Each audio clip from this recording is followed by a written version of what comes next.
वो भेज दिए ग्रुप पे।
हरिओम, नमस्कार साथियों। टीचर्स अकादमी प्रयागराज से मैं हूं पंकज, और मैं आशा करता हूं कि आप लोग भी स्वस्थ होंगे, मस्त होंगे, और हमारी कक्षा के लिए आप सब प्रतीक्षारत रहे होंगे, ऐसा हम आशा करते हैं। हमारे छात्र जुड़े हुए हैं, सबका धन्यवाद। आप लोग एक बार कमेंट करें कि हमारी आवाज आप तक पहुंच रही है। और साथियों, जो हमारी कक्षा है, आप चाहें तो अपने साथियों तक आप उसको फैला सकते हैं, उसको शेयर कर सकते हैं, ताकि सारे लोग जुड़ करके एक साथ इसका लाभ उठाएं। साथियों, हमारी संस्था ये प्रतिबद्ध है कि आप सबके लिए ये जो कक्षाएं लेकर के आ रही है, बिल्कुल क्रमवार, पहले आपका सीडीपी और दूसरी कक्षा 9 से 10 आपकी जो कक्षा आ रही है वो हिंदी की, और 10 से 11 आपकी कक्षा संस्कृत की है। बिल्कुल क्रमवार साथियों चल रहा है। तो आप, मेरी आवाज आप तक पहुंच रही है तो आप मुझे जरूर कमेंट करेंगे एक बार, ऐसा हम आशा करते हैं कि आप हमें कमेंट करेंगे कि हाँ, हमारी आवाज आप तक पहुंच रही है साथियों। तो हमारे जो छात्र जवाब देना शुरू कर दिए हैं। आदर्श दुबे जी, गुड मॉर्निंग। हाय, गुड मॉर्निंग आदर्श जी, बहुत बहुत धन्यवाद, गुड मॉर्निंग। आइए भाई, हम लोग जुड़ के अपनी इस कक्षा को शुरू करते हैं। और पिछली कक्षा तो थोड़ा बाधित हो गई थी, कुछ संगणकीय व्यवस्था, कुछ नेटवर्क की समस्या, और कुछ होता है, कभी कभी साथियों हो जाता है।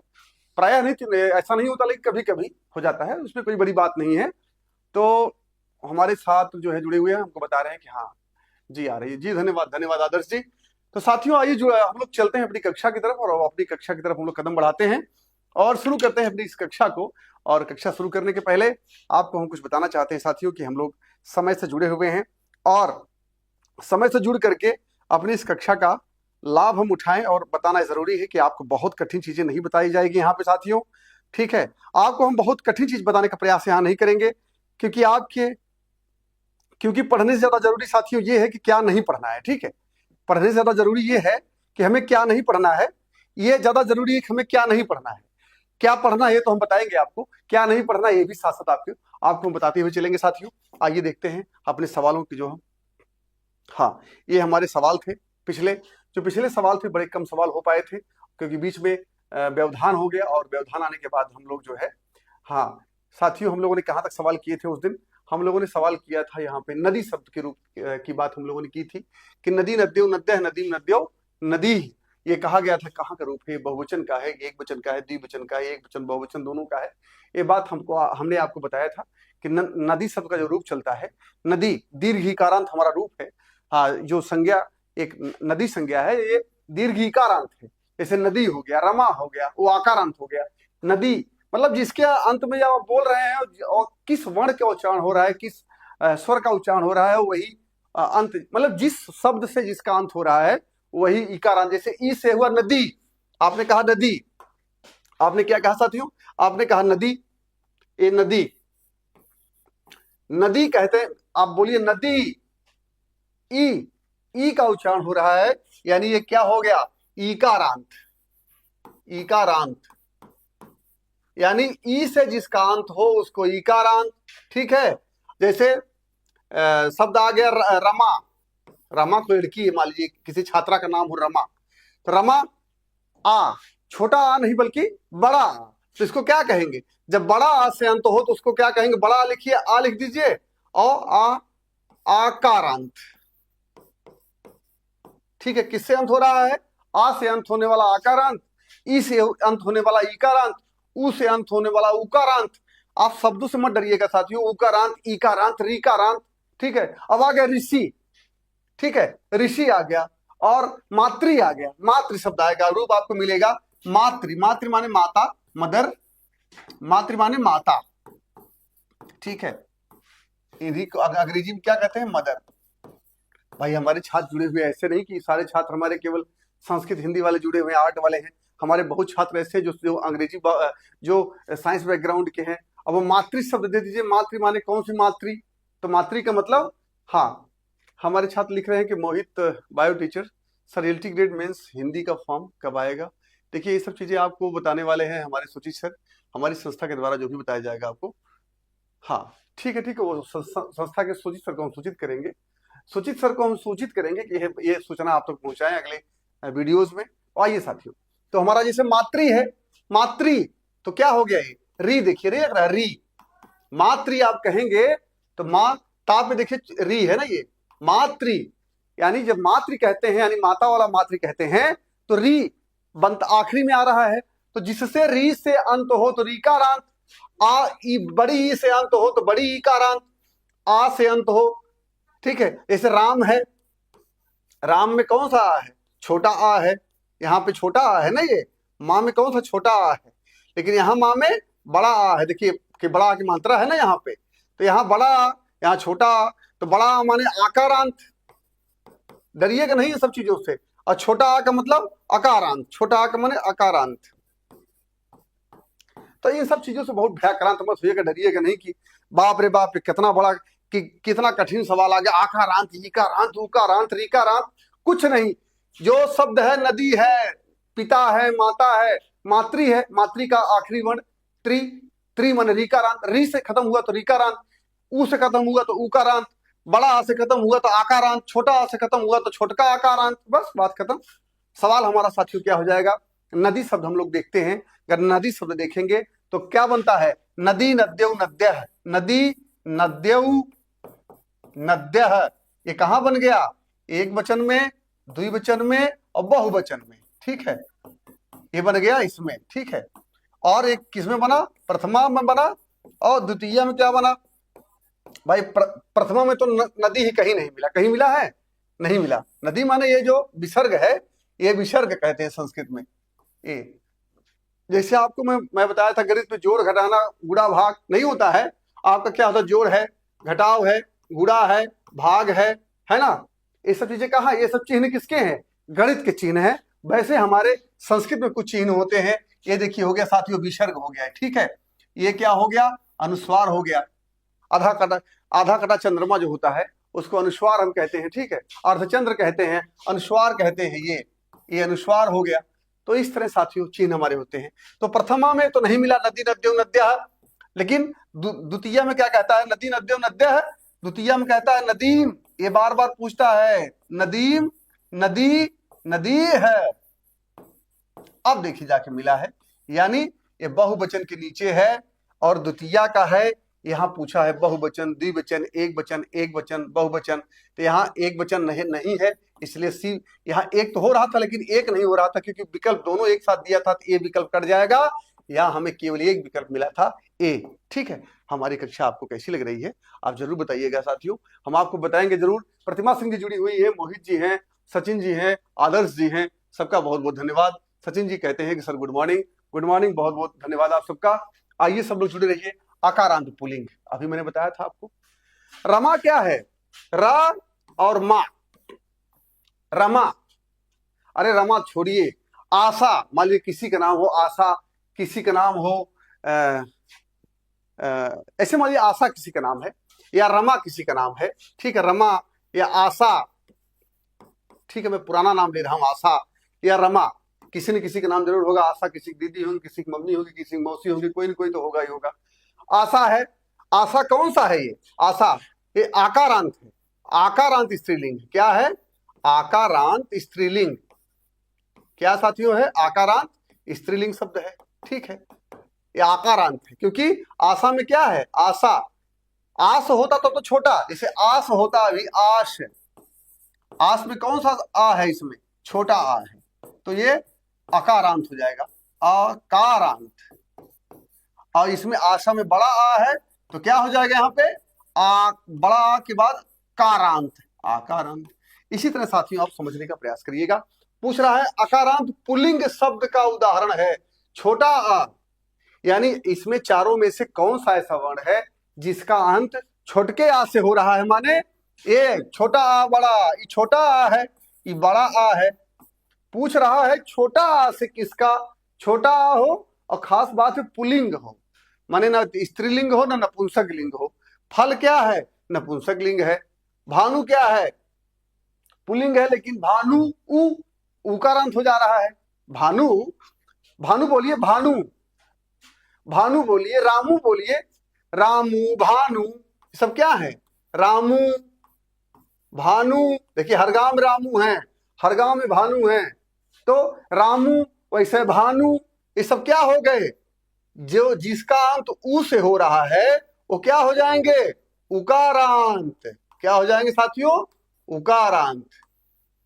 मैंने जिसका अंत जो है उ शब्द से हो रहा है, जैसे राम वाच है या राम है, देखिए यहां पे है साथियों राम, राम,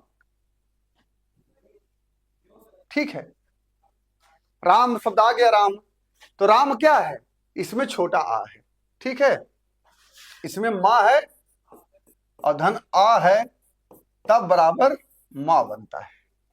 ये जो नीचे हलंत लगा है ना, इसका मतलब कि मां आधा है, क्योंकि आ उसमें जो जुड़ेगा तब है उसका उच्चारण हो सकता है साथियों।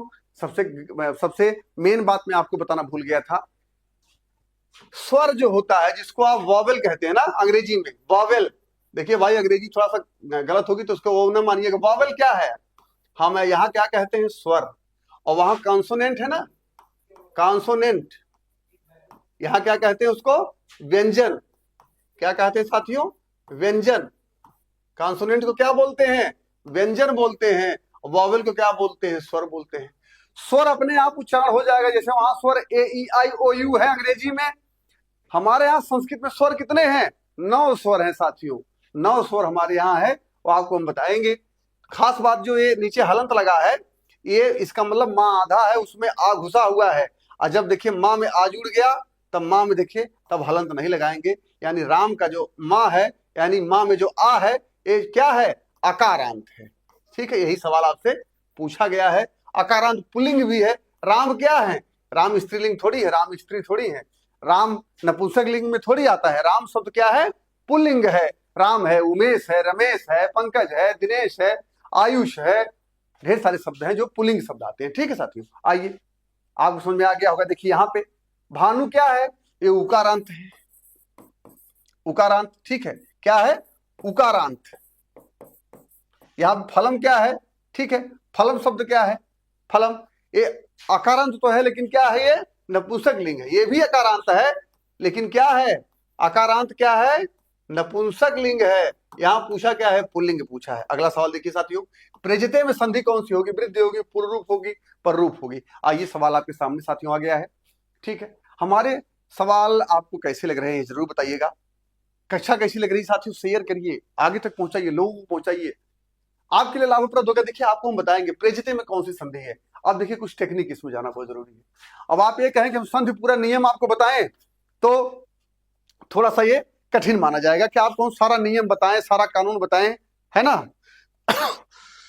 हाँ, प्रजते रूप क्या कहता है, एक पर रूपम एक सूत्र आता है, वृद्धि है कि पूर्व रूप है, पर रूप है कि गुण है। 4 विकल्प आपके सामने खड़ा हो गया, और चारों विकल्पों में से एक विकल्प का आपको चयन करना है। 8वें सवाल का जवाब हमको आप देंगे तो अच्छा, बाकी तो हम आपको दे ही रहे हैं। 8वां सवाल क्या कह रहा है, ठीक है, हाँ ठीक है, एंगी पर रूपम एक सूत्र साथियों आता है, एंगी पर रूपम, ठीक है, एंगी पर रूपम, यही इसका सूत्र है, ठीक है।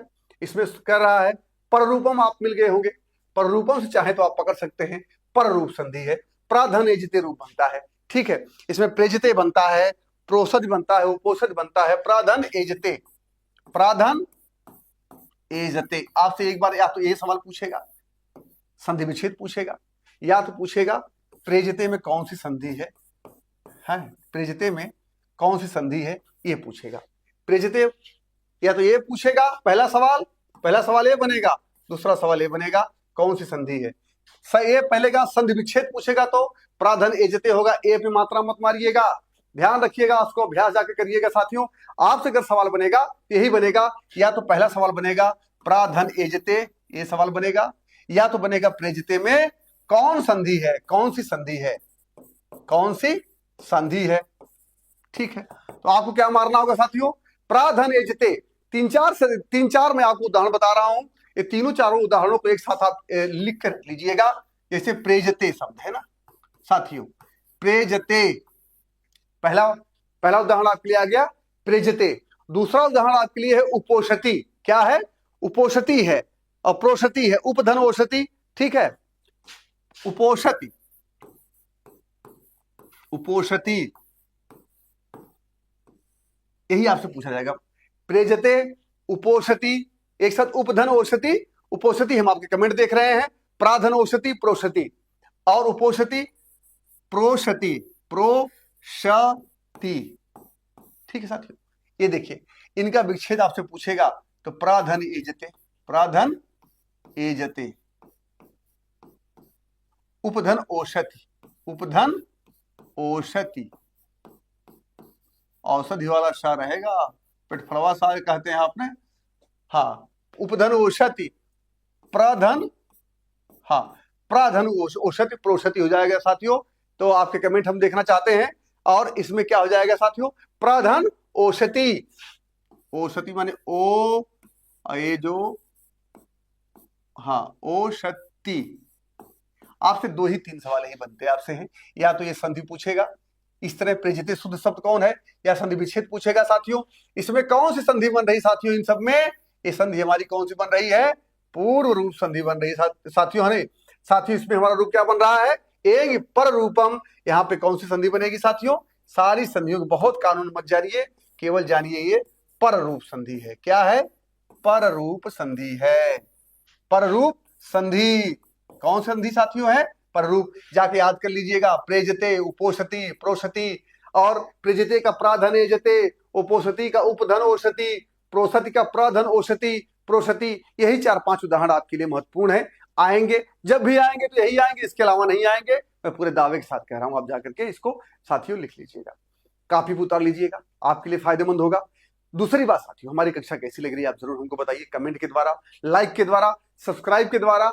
दूसरी बात, आप साथियों जो भी मैं आपको बता रहा हूं टिक के माध्यम से, जैसे साथियों क्या होता है, जब कभी देखिए अभी चाइना बॉर्डर पे भारत और चाइना के बॉर्डर पे गर्मा गर्मी थी, तो अभ्यास चल रहा था। क्या अभ्यास, सैन्याभ्यास। वैसे अभी टेट के पहले हम लोगों का प्रश्नाभ्यास चल रहा है, और इसके बाद हम लोग जब कक्षाओं में मिलेंगे तो सारी बातों को हम लोग करेंगे साथियों। आइए, तो कौन सा रूप हो गया हमारा, पररूप संधि साथियों हो गया, एंग पररूपम। इसको हम आपको बताएंगे क्लास में, ढेर सारी बातों को। आप इतना रखिएगा कि पररूप संधि से बनने वाले शब्द कौन से हैं, प्रेषति, उपोषति, प्रेजते, उपोषति, प्रोषति, प्राधान्यजते, उपधनोषति, प्राधानोषति। अगला सवाल देखते हैं साथियों, आइए। वह वर्ण का उच्चारण स्थान क्या है। अब आपसे पूछेगा उच्चारण स्थान कितने हैं, ये पूछ सकता है। दूसरा सवाल पूछ सकता है उच्चारण स्थान कौन सा है। देखिए वैज्ञानिकता हमारे भाषा की क्या है, संस्कृत भाषा की। हर शब्द भाई का के बाद, देखिए उच्चारण स्थान की वैज्ञानिकता, का के बाद खा है, खा के बाद गा है, गा के बाद घा है, घा के काका गा घा अंगा। ठीक है, इसके बाद चा है, चा के पास, चा के यहाँ जो है हा क्यों नहीं आ गया। ठीक है, इसको चा हटा देते हैं, मान लीजिए हम चा हटा दिए। ठीक है, चा मान लीजिए हट गया, तो चा हट गया तो यहाँ पे हम फा लिख दिए होते, ऐसा नहीं हो सकता। कारण क्या था, हमारे भाषा में उच्चारण स्थान का बड़ा महत्व है। उच्चारण स्थान यानी जो हम प्रोनाउंसिएशन करते हैं, उच्चारण करते हैं, उसका स्थान एक है, नियत स्थान है, वहीं से उच्चरित होता है वो। जैसे अकुह विसर्जन या नाम कंठ है, आ का, आ का जैसे क्या है, आ और का वर्ग, माने का, खा, गा, घा, न, अकुह और विसर्ग, इनका उच्चारण स्थान क्या होता है साथियों, आपको बना दिया ना। देखिए एक आ माने खाली अकेले आ, देखिए इसको आ हटाइए, ये मिट क्यों नहीं रहा है। ठीक है, ये साथियों देखिए, का और यहां आ धन आ और का, खा, गा, घा, ना, हा। ठीक है, और विसर्ग, इन सबका उच्चारण स्थान क्या है साथियों? इनका सारे लोगों का कंठ है। अब आप उच्चारण करके देखिए। अकुह विसर्जनीय नाम कंठ है नियम, कहता आप नियम मत जानिए, मोटी मोटा जानिए। आ धन, का, खा, गा, घा, अंगा और हा और विसर्ग, इनका उच्चारण स्थान क्या होता है? कंठ होता है। कंठ माने ये, कंठ माने जो नहीं है ये मोटा मोटा एक गला जो आपका है, यही ये तो पूरी गर्दन है, लेकिन कंठ मतलब जहां से आपका वर्ण निकलता है उसको कंठ बोलते हैं। अकुह विसर्जनीय नाम कंठ है, यानी आ यानी केवल आ, ठीक है। आ के जो भी है, आ हो चाहे ठीक है, चाहे बड़ा आ हो, ठीक है, तो सारे उच्चारण स्थान क्या है? इसी यहीं पे है, इतने का। अब ऊ का नहीं होगा, ई का नहीं है, आय का नहीं है, ये सब नहीं, केवल आ का है। आ हो चाहे बड़ा आ हो, ठीक है। सारे उच्चारण स्थान कहाँ है? कंठ है। जैसे क, ख, देखिए यहाँ पे वाइब्रेशन, ग, घ, मुंह में कोई भी ना जीभ कहीं टच कर रही, ना दांत कहीं टच कर रहा है, केवल आप मुंह खुल रहा है। आ, क, ख, ग, घ, न, ह, अह। इसे रामह लिखते हैं आप, है ना, राम, इसको क्या कहते हैं? अह, रामह। राम के बाद दो बिंदु जो विसर्ग है, दो ठो, ये दो बॉल दिख रहा है आपको, ये वाला, इसका उच्चारण स्थान क्या होता है? अह। यानी राम के बाद एक दो बिंदी ये लगी हुई है, इसको क्या कहते हैं? विसर्ग कहते हैं। इसका उच्चारण क्या होता है? अह। यानी आ का, कखा का, घंगा का, हा का, और इसका सारा उच्चारण स्थान क्या होगा साथियों? कंठ होगा। वैसे पूछ लिया ओष्ठ का क्या होगा, तालु का क्या होगा, दंतोष्ठ का क्या होगा, वा का क्या होगा, पूछ दिया वा का क्या है। वा का उच्चारण स्थान आपसे पूछ लिया है और आपको बताना पड़ेगा कि वा का उच्चारण स्थान इसमें क्या होगा साथियों, यही पूछा है। वकारस्य दंतोष्ठम, वकारस्य एक वकारस्य दंतोष्ठम एक सूत्र कहता है, वकारस्य दंतोष्ठम, ठीक है। इचु यशाणाम तालु, ई और झैया, ठीक है। इचु यशाणाम, य, श, इसका उच्चारण स्थान क्या है? दंत, इचु यशाणाम दंता, लृतुलसानाम मूर्धा, ठीक है। साथियों ये सारे उच्चारण स्थान आपको मिलेंगे। आपको बताया जाएगा वकारस्य दंतोष्ठम, लृतुलसानाम दंता क्या है? ली, ली, ठीक है। धन ऋतु, ता, था, दा, धा, ना, ठीक है। ऋतु लशानाम यानी तथा दाधा ना हो गया है, तो ऋतु लशानाम और श, ठीक है। इसका उच्चारण स्थान क्या है? दंता, यानी दांत से होता है। दांत से उच्चारण कहने का मतलब क्या है? ता, था, दा, ध, ना। देखिए आप बोलिए, आपकी जो जिह्वा है, यानी जो आपकी जीभ है, ये जो ऊपर वाले दांत हैं उसको जाके टच कर रहा है। देखो आप कहिए ली, ली, ता, था, दा, धा, बिना दांत पे टच किया जरा बोल के दिखाइए, ता कैसे बोल देंगे आप? जीभ आपकी कहीं न जाए, जरा बोलिए ता कैसे बोलेंगे आप? ता बोल नहीं सकते हैं, ता बोल के आप दिखाइए, ता कैसे बोलेंगे? नहीं बोल पाएंगे आप। ओष्ठ को क्या कह दिया उसने? ओष्ठ का उच्चारण स्थान क्या हो? ओष्ठ, ओष्ठ से क्या क्या उच्चारण होता है? उपपधमानीय नाम ओष्ठ, ठीक है। उपधमानी जो होते हैं, उपपधमानीय नाम, उ और पा, पाफा बभम्मा, ओष्ठ नहीं ओठ। देखिए पा बोलिए और दोनों ओठ ना चपके, जरा बोलिए पा फा बा भम्मा, ठीक है। ऊ बोलिए, ऊ बोलिए तो देखिए तब भी आपके ओठ जो है एक दूसरे से चिपक जा रहे हैं, ठीक है। उपपधमानीय नाम ओष्ठौ, पा फा बा भा मा, देखिए पा फा बा भा मा अगर आप कर रहे हैं तो कह रहा है उपपधमानीय नाम ओष्ठौ, यानी ऊ और पा फा बा भा मा, ये सारे उच्चारण स्थान कहाँ के हैं? ओठ से हैं। मतलब किसके ओठ से होते हैं, किसके गले से होते हैं, किसके दांत से होते हैं, किसकी मूर्धा से होते हैं, सारा वैज्ञानिकता आपको दंतोष्ठ है। वाह बोलिए, वाह, वाह। देखिए दांत और वोट ये आपस में जाके मिल जा रहे हैं, दांत और वोट, देखिए दांत, वाह वाह, दांत और वोट मिल रहे नहीं मिल रहे हैं, तो दांत ओष्ठ है, यानी दंत और ओष्ठ जब मिल जाए तो उच्चारण स्थान किसका हो जाएगा? वा का। वकारस्य दंतोष्ठम, ठीक साथियों। तालु आ गया, तालु किसका होगा साथियों? ईश्वराम तालु, ई का और चा छा जा झा का।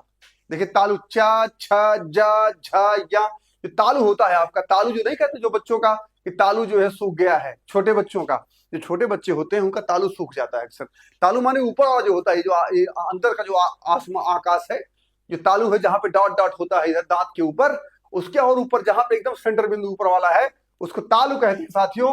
तो कहता है ईशु यशाणाम तालु, यानी ई और चू चू माने चाचा झैया, और इशु यशाणाम या और शा, इनका स्थान क्या होगा, ताल होगा। तो आइए साथियों, वा का क्या हो गया, दंतोष्ठम हो गया। हमने चारों आपको बता दिया। खास बात यह है, उच्चारण स्थान आपके सामने आएंगे, आप कक्षाओं में आएंगे, हम आपको बताने का प्रयास करेंगे कि साथियों उच्चारण स्थान के द्वारा देखिए काखा का घा अंगा कैसे हो गया भाई, आखिर का खा गा, का के बाद टा के बाद पा क्यों नहीं आ गया, नहीं आया, इस नाते नहीं आया क्योंकि जो भी शब्द थे बिल्कुल वैज्ञानिक थे, इनका उच्चारण स्थान एकदम फिक्स था, इनका उच्चारण स्थान यही होगा। साथियों हमारी साथियों कक्षा कैसी लग रही है आप जरूर हमें बताइएगा। अगला सवाल आ गया आपके सामने कि निम्नलिखित गद्यांश पद्यांश पढ़कर 11 से 12 के उत्तर दीजिएगा। कौन सा उत्तर है भाई कि समाज सर्वत। अब देखिए आपके सामने फिर आ गए एक पैसेज आ गया, और पैसेज में अगर आपको अर्थ नहीं आता तो आप बिल्कुल नहीं चल पाएंगे, 1 मिनट आप नहीं चल पाएंगे। ये आपको लोग ऐसा बताते होंगे अगर आप इसका नहीं कर पाओगे तो आप पास नहीं हो पाओगे। हम आपको बता रहे हैं कैसे पास होना है। यही तो है संस्था आपको देती है, कोई प्लेटफॉर्म, कोई संस्था आपको, कोई शिक्षक आपको यही तो बताता है कि कैसे आपको उत्तर करना है। यहाँ पे इसको आपको पढ़ना ही नहीं है साथियों, केवल इतना पढ़ना है कि सवाल नंबर कहां से कहां तक का है, 11 से 12 का। ये पढ़ लीजिए, पहले कुछ ना करिए, पहले सवाल है पढ़ लीजिए। सवाल क्या पढ़ना है भाई, उपर्युक्त गद्य में, गद्य है भाई एक पैराग्राफ के अनुसार, आपने आप तक पढ़ा होगा इंटरमीडिएट बीटीसी डीएड में कि गद्य के अनुसार समाज में किसकी संख्या कम है। जो हमारा समाज है किसमें किनकी संख्या कम है, शिक्षकों की, निर्भयों की, दुर्जनों की, सज्जनों की। गद्य के अनुसार समाज में किसकी संख्या कम है। चलिए भाई 11 नंबर सवाल है, आइए देखते हैं किनकी संख्या कम है। समाज, अब इतना तो आप थोड़ा बहुत जानते ही होंगे भाई, संस्कृत लगभग हिंदी से थोड़ा बहुत मिलती जुलती, ज्यादा तो नहीं मिलती लेकिन थोड़ा बहुत जरूर मिलती है। समाज माने समाज जानी गए। सर्वत्र दुर्जना पीडयंत जनान यद्यप सज्जना नाम संख्या अधिका अस्ति, यद्यपि सज्जना नाम संख्या अधिका अस्ति तथापि दुर्जना एवं प्रबला हित महादाश्चर्य। यद्यपि नहीं लोग कहते हैं यद्यपि सज्जन की संख्या, आप केवल ये अर्थ मत जाइए, यद्यपि सज्जन संख्या अधिक है, यद्यपि सज्जनों की संख्या अधिक है, यही आपसे सवाल पूछा है वो। ठीक है, अब आप क्या इसका उत्तर देंगे, यही आपसे वो पूछ रहा है। ठीक है, तो पहला सवाल 11 का, सज्जन है कि दुर्जन है, निर्भय है कि शिक्षकों की है। कह रहा है कि समाजे सर्वत्र दुर्जना है पीड़यन्ते जनान यद्यपि सज्जना नाम संख्या अधिका अस्ति तथापि दुर्जना एवं प्रबला इति महादाश्चर्यम यतो हि सज्जना प्राय तटस्था भवन्ति यदि दुर्जना नाम प्रतिपदम विरोधम सज्जना करिष्यन्ति तर्हि निश्चयेन समाजः निर्भयो भविष्यति। उपयुक्त गद्य के अनुसार समाज में किसकी संख्या कम है, अधिक की बात नहीं कर रहा है, किनकी संख्या कम है। यद्यपि सज्जना नाम संख्या अधिका, कि सज्जनों की संख्या अधिक है, तो ये पहले पूछ रहा है, कम पूछ रहा है, तो सज्जन वाला तो यहां कट ही जाएगा। सज्जनों की संख्या क्या है, मोटी मोटा अर्थ मत जाइए, समाज में दुर्जन पीड़ित, मान लीजिए आपको अर्थ नहीं आता है, फिर कहेंगे यद्यपि सज्जनों संख्या अधिक है तथापि दुर्जन प्रबल हैं। ठीक है, ऐसा आश्चर्य है सज्जन, तो आखिर में साथियों उसका उत्तर क्या मिल गया कि दुर्जना है एवं समाजे दुर्जना पीड़यन्ति जनान, समाज में दुर्जन कम भी हैं। जब ज्यादा कौन है, सज्जन है, तो दुर्जन कम हो गए, तो यहाँ पे कौन कम है, दुर्जन कम है। एक लाइन में आपको उत्तर मिल गया, बिना पढ़े पढ़ाए आपको सीधे सीधे उत्तर करना था। ठीक है, आप जो पैराग्राफ में आएगा, पैराग्राफ में अर्थ मत पढ़िएगा, पहले सवाल है पढ़ लीजिएगा कि गद्य में समाज में किसकी संख्या कम है, ज्यादा है यानी कम है। अब कम वाला हमको खोजना है, यानी ज्यादा कह दिया पहले में, सज्जना नाम संख्या अधिक, सज्जन संख्या अधिक यानी सज्जन की संख्या अधिक है, तो पहला काम सज्जन तो होगा नहीं। अब शिक्षकों की बात यहां कम कर रहा है। ठीक है, शिक्षक यहां कहां कहीं है, शिक्षक कहीं शिक्षक का नाम दिया है बताइए, देखिए कहीं है शिक्षक का नाम, अब ऑप्शन खोजिए खाली, शिक्षक कहीं है, ये नहीं है। जब शिक्षक नहीं है तो ये भी ऑप्शन खत्म हो गया। निर्भय दुर्जन दो लोग मिल रहे हैं, तो यहां दुर्जनों की संख्या पूछ रहा है सबसे कम है। ठीक है, आइए भाई, आइए अगला सवाल। 12वां सवाल कह रहा है उपर्युक्त गद्य के अनुसार दुष्ट लोग समाज में क्यों प्रबल हैं। जो दुष्ट लोग हैं, जो गांव में आप देखते होंगे, हर गांव में हर पड़ोसे में दुष्ट होते हैं, और दुष्ट वो अपने कर्म से प्रबल रहते हैं, मतलब उससे लोग बचते हैं, जाने दीजिए, ये इसका स्वभाव ऐसे है, ये गंदा व्यक्ति है और उसका कौन सा बराबरी भाई, अगर शुगर है लोट रही है तो उसका बराबरी करने के लिए आपको लोटने पड़ेगा। तो जो सज्जन व्यक्ति होता है उससे भागने लगता है। ठीक है, मोटी मोटा दिमाग आप बना लीजिए। कह रहा है कि उपर्युक्त के अनुसार दुष्ट लोग समाज में क्यों प्रबल होते दिखते हैं, प्रबल दिखते हैं। जो दुष्ट होते हैं देखिए, उनसे लोग रास्ता, ऐसा नहीं को बहुत शक्तिशाली होते हैं, आदमी उनसे नहीं लगना चाहता कि ये गलत व्यक्ति है, और ऐसा नहीं कि उनको कोई दंडित नहीं कर सकता। इसलिए जान लीजिए इसका स्वभाव ऐसा है, गंदा व्यक्ति है, इसकी बराबरी करने के लिए हमको भी इसी के स्तर पर उतरना पड़ेगा। तो अच्छा है कि इससे छोड़ दीजिए, इसको अवॉइड करिए। सबसे अच्छी बात साथियों यही होती है। आइए हम लोग देखते हैं पैराग्राफ पे। पूछ लिया इसमें क्या कि समाज में क्यों प्रबल, गद्य के अनुसार दुष्ट लोग समाज में क्यों प्रबल दिखते हैं, क्योंकि सज्जन तटस्थ होते हैं, क्योंकि उनकी पहुंच होती है, क्योंकि उनकी संख्या अधिक होती है, क्योंकि वे धनी होते हैं। चार विकल्प आपके सामने दे दिया। चारों विकल्पों में से पूछ रहा है क्यों ऐसा होता है भाई कि जो दुष्ट होते हैं वो बड़ा हाँ, तो देखिए, अच्छा नहीं, ठीक है, नहीं, अगला सवाल देखते हैं, यही सवाल। हाँ, समाजे सर्व दुर्जना पीडियन जनान यद्यप सज्जना नाम अधिक संख्या तथापि महादशर्यम। देखिए वो चारों लाइन में से कोई, सज्जना प्रायः तटस्था भवन्ति, सज्जना है प्रायः तटस्थ है, सज्जन तटस्थ। देखिए सज्जन तटस्था मिल गया आपको। अर्थ बहुत खोजने की जरूरत है आपको। और देखिए कहीं है क्या, सज्जन तटस्थ कहीं मिल रहा है, सज्जन तटस्थ कहीं मिल रहा है। पहला विकल्प आपको मिल गया, आपको जैसे विकल्प मिला, ये तीनों विकल्प आपको और नहीं मिलेंगे वहां पे। ठीक है साथियों, उत्तर आपको मिल गया होगा, जैसा मैं मानता हूं कि आपको उत्तर मिल गया होगा। हमारी साथियों आपको कक्षा कैसी लग रही है, आप जरूर इसको बताइएगा, हमको कमेंट के माध्यम से बताइएगा साथियों। लाइक करिएगा, कमेंट करिएगा, सब्सक्राइब करिएगा, साथियों तक पहुंचाइएगा। अभी हम लोग प्रश्नाभ्यास कर रहे हैं केवल, अभी तो युद्ध बाकी है। आने वाले समय में अभी शांति काल चल रहा है। 13वां सवाल कह रहा है इस श्लोक का भाव है क्या, है भाव भाई। 13वां सवाल पूछ लिया कि इसका भाव क्या है, क्या भाव है इसका। एक और आपको ये 2 लाइन संस्कृत के दे दिया, पूछा भाव क्या है। अब भाव में आप मत जाइए, इस श्लोक का भाव, वृक्ष पर सारे प्राणी आश्रित है। चारों विकल्प पहले पढ़ लीजिए। आपको कुछ नहीं आता, मैं मान के चल रहा हूं आपको संस्कृत नहीं आती है, ठीक है। तब क्या करेंगे, अब आप आगे, आप महान वृक्षो जायते वर्धते तम तेव भूतानि समाश्रयन्ति यदि वृक्षा छिद्यते तहते तथाश्रया निकेता भवन्ति। पल्ले नहीं पढ़ा, नहीं पढ़ा ने, ठीक है, नहीं पढ़ा, अच्छी बात है, नहीं पढ़ा। अब आपको बता रहे हैं कैसे पढ़ेगा। इतना पढ़िए कि श्लोक को पढ़िए तथा प्रश्न संख्या 13, 14 के उत्तर दीजिए। 2 उत्तर देना है, 13 नंबर और 14 नंबर। श्लोक का भाव क्या है पूछ लिया आपसे।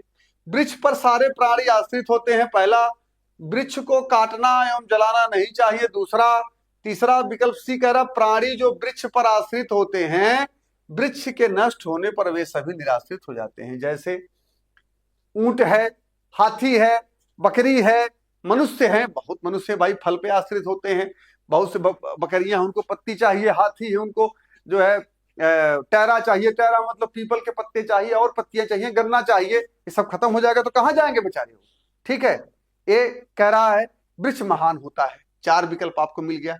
क्या आपको अंदाजा लगा चारों में से क्या होना चाहिए? नहीं आया, ठीक है। आइए, महान वृक्षो जायते, अब महान मान जानते हैं, वृक्षो जायते वर्धते चैव भूतानि समाश्रयत यदा वृक्ष छिद्यते दह्यते च तदाश्रया अनिकेता भवन्ति।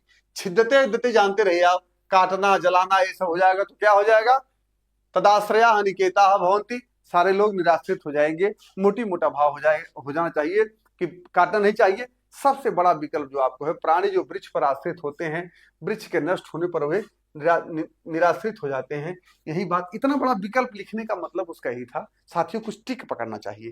अगर आपको इतना बड़ा विकल्प दिया है, चारों विकल्पों में से सबसे बढ़िया विकल्प लग रहा है, ये चारों विकल्पों में से पर्यावरण संरक्षण टाइप का कुछ विकल्प लग रहा है, न आने की बात मैं कर रहा हूं। आ गया तो बहुत है, अगर आपको अर्थ आ रहा है तो फिर कहना क्या है, महान वृक्षो जायते वर्धते च भूतानि समाश्रयन्ति यदा वृक्षस्यते दह्यते च तदाश्रया अनिकेता भवन्ति।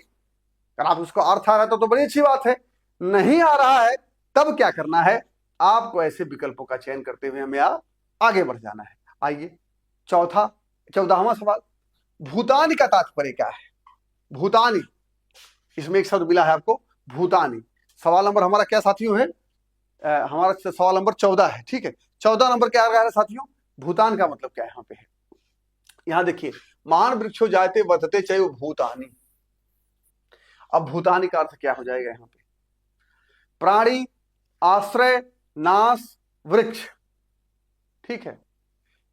वर्धते चैत भूतानि समाश्रयन्ति, समाश्रयण पाते हैं, आश्रय पाते हैं, आसरा पाते हैं और संरक्षण पाते हैं। तो इसका क्या अर्थ हो गया साथियों?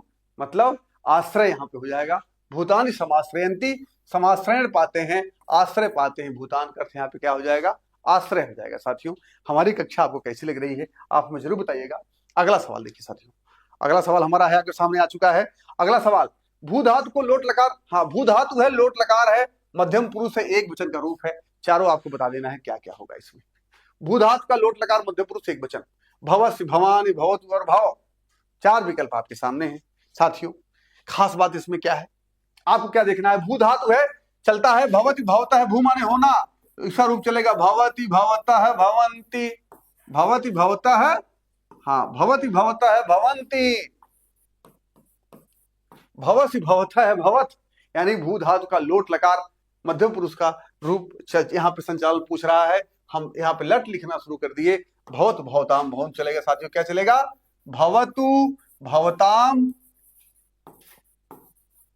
भवतु भवताम, भवंतु, ये रूप चलेगा आपका। ठीक है साथियों। और भू धातु का भवसी भवत है, भवत भवताम भवंतु, भव भवत है, भवत। ठीक है। हाँ भू धातु का लोट लकार मध्यम पुरुष एक वचन का रूप क्या होगा? भवत भवताम भवंतु, भव भवतम भवत, भव भवतम,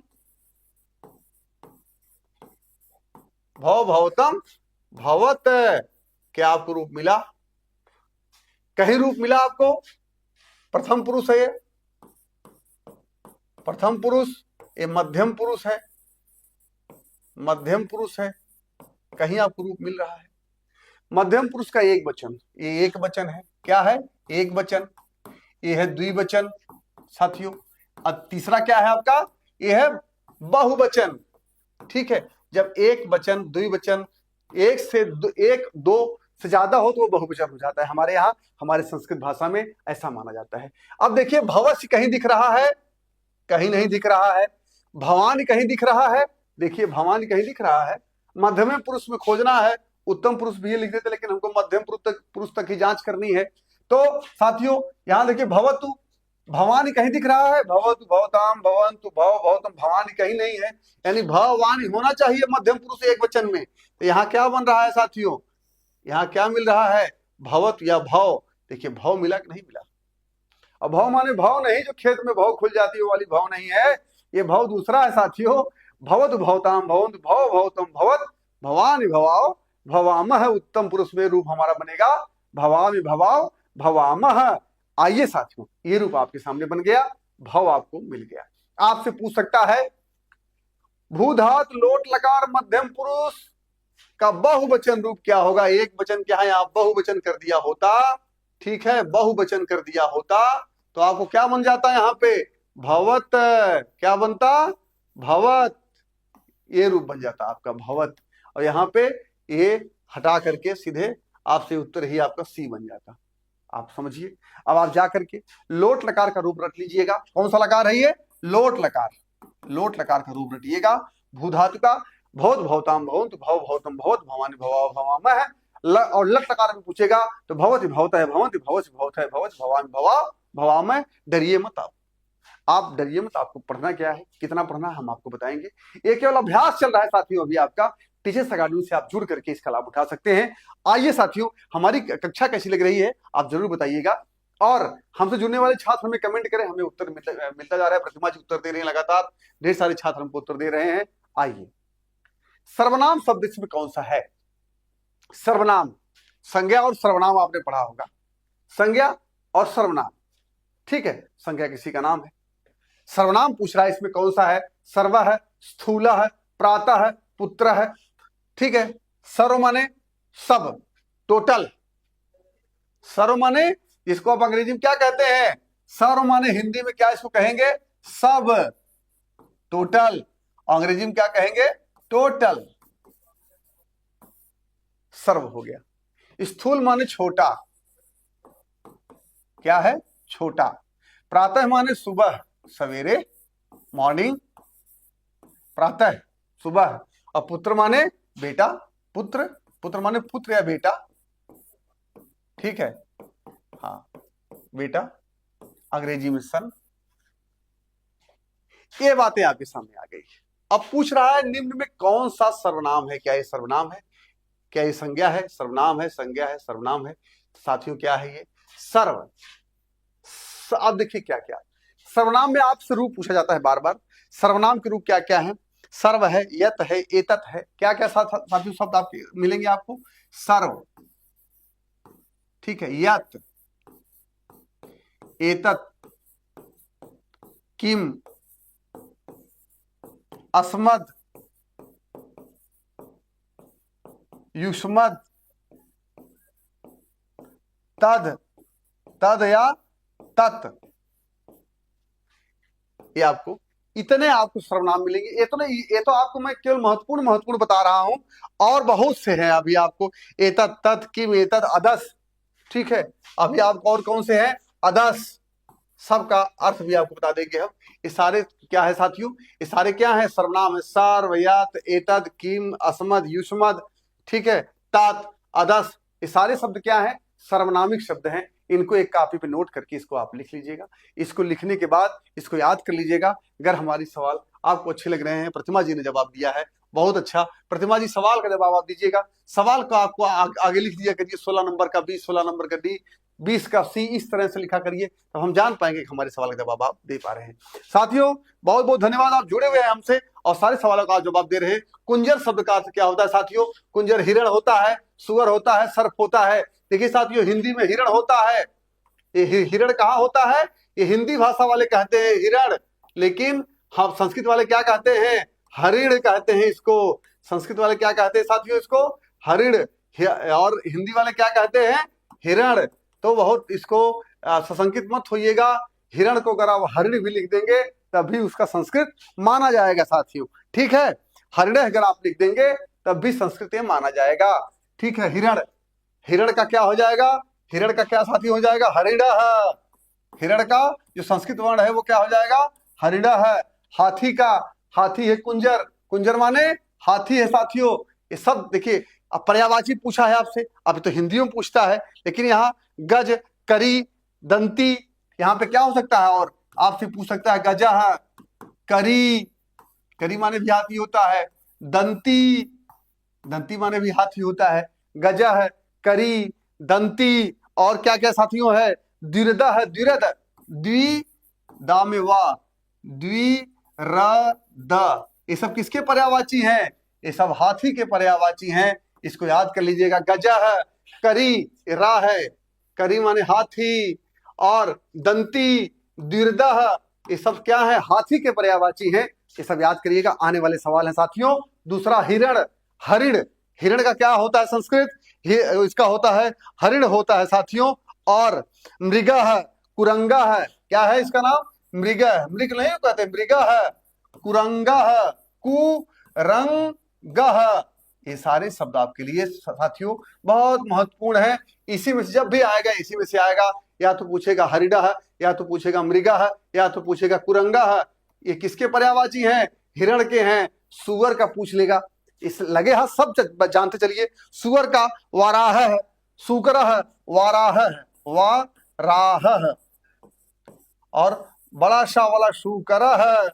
ये दो शब्द इसके बहुत महत्वपूर्ण है। जब भी पूछा जाएगा आपसे सुकर का पर्यायवाची तो वराह है, सुकर है, ये पूछा जाएगा। और सर्व का पूछेगा तो सर्व का तो आप जानते ही हैं। सर्व को संस्कृत में क्या कहते हैं? उर्गह है, उर्गह कहते हैं, भुजंगह कहते हैं। क्या कहते हैं? उरग, ठीक है, उर्गह है। और दूसरा क्या कहते हैं? भुजंग। इनका नाम क्या है? एक और सांप का, सांप को क्या कहते हैं? भुजंगा है। अरे जो नाग होता है, जो करायत होता है, ढेर सारे सांपों के प्रजाति तो बहुत हैं भाई। सांप से मुझे बहुत डर लगता है, आपको भी डर लगता होगा साथियों। अगर डर लगता है तो आप बताइए कि वास्तव में क्या सच में आपको डर लगता है? हमको तो भाई बहुत डर लगता है सांप से।